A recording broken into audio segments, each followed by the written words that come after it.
What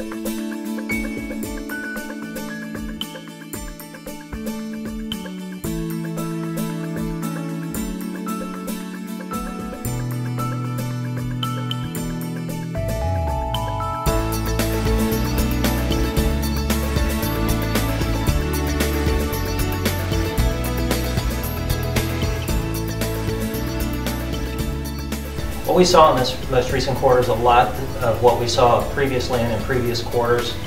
Distressed properties are still a factor. Hospitals are still making pretty major moves throughout the suburbs. And we're still seeing a large appetite from investors to purchase properties.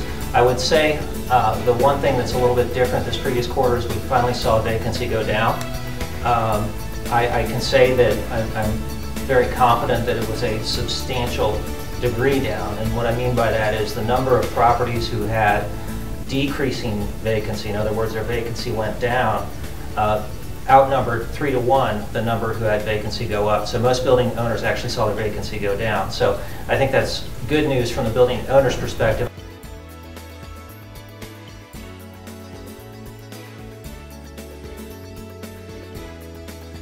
We had one of the largest investment sales ever in Columbus from the medical office building perspective, and all-time high pricing.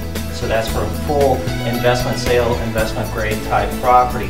On the flip side, we also had a distressed medical office building in a good neighborhood, fully built out medical, ready to go medical, but it was distressed. The owner had to sell it. He ended up selling it at a fairly low price to a user that was an office user. So you had a medical build out that now has become general office based on the economy. It was a good sale in the sense that it helped the seller out of a very difficult situation. It was a workable price for him. Obviously a good opportunity for the buyer as well. So we've got those two sides of the coin. Certainly the bank-owned properties represent another facet of kind of the low market. So we really are seeing all-time lows, all-time highs.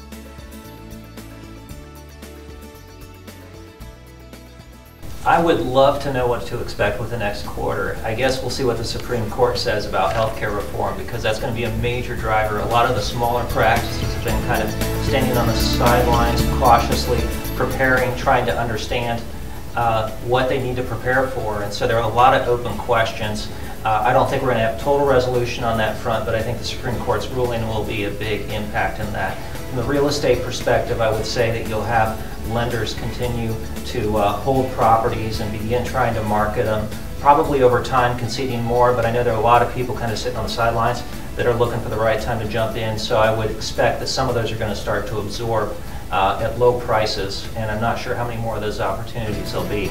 I think hospitals will obviously continue to evolve, create their new models, and implement their new strategies, which is going to involve a lot of suburban presence.